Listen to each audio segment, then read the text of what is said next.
Hi, this is Angela with Park Growth Permaculture. It's late April 2017. I am in my backyard, right out my back door. Um, this is a plum guild focused around a Beauvais green gauge plum, which is my very favorite plum. Here there is a comfrey. Here is a young hardy kiwi, Dumbarton oaks, that will be growing up this post, and we'll be getting a T post attached to the male on the other side. Underneath, I have some things that are just starting to come up. There's a bunch of bulbs, there's muscari and things like that, but there's also yarrow, and there's some mint that's just barely coming up. A few other things that are still pretty dormant. This right here is lovage, which is a perennial, basically a celery. It's a substitute for celery. A great perennial herb that comes up super early. And then the plant I wanted to discuss in detail today is this tree right here. So this is the Contorted Mulberry. I'll stand up and let's get a little bit better look at it. So sometimes it's called Morris alba, and sometimes it is Morris bombycis, I believe. So I'm not exactly sure. Different sources give it different species, but it is in the genus Morris with the other mulberries. This particular cultivar is from Japan. Unryu is the name of it, and it is a self-fertile mulberry with this mutation to have this twisty, weird, contorted trunk and branches. So I got it because it's funky, it's cool looking, right? And I also got it because it has edible fruit. Not just edible, but really tasty fruit. So I want to go over a few things about growing this tree. So when I ordered it, the catalog said it tops out at 6 to 8 feet.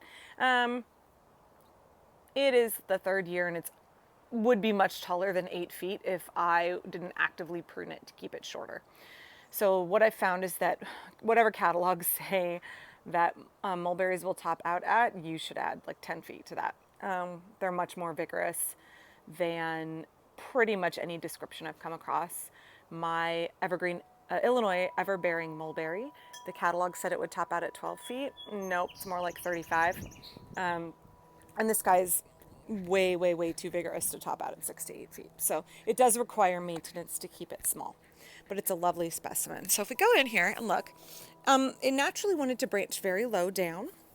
So you can see there is probably a foot from the ground to the first crotch here, and it branches at a very wide angle, which is nice. It's attractive, but it means that the form is going to be wide and open. Okay, so all of the angles are pretty darn wide.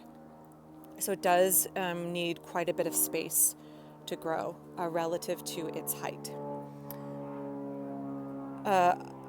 Other things about this mulberry that are important to note, especially when growing in the Pacific Northwest, is that it is prone to, when you prune it, it gets these black, yucky, almost rotten looking spots on it.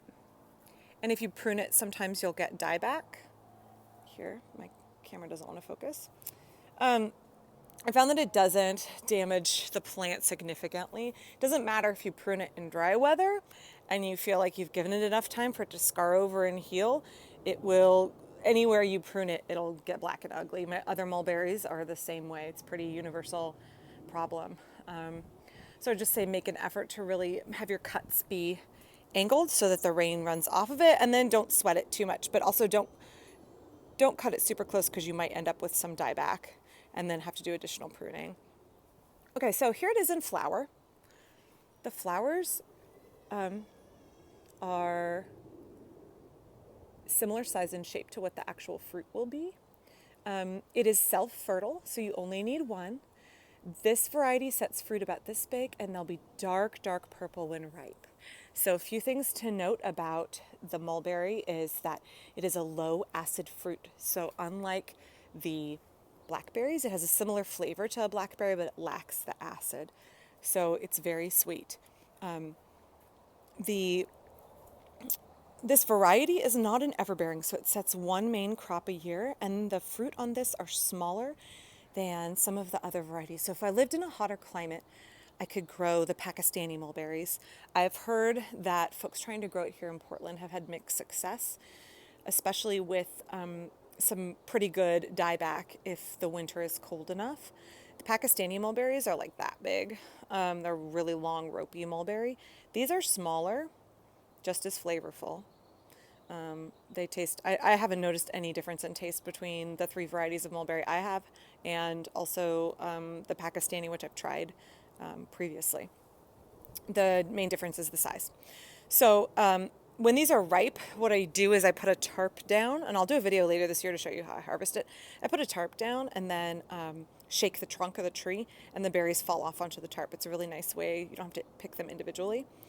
Mulberries are extremely stainy. They will stain concrete, clothes, skin.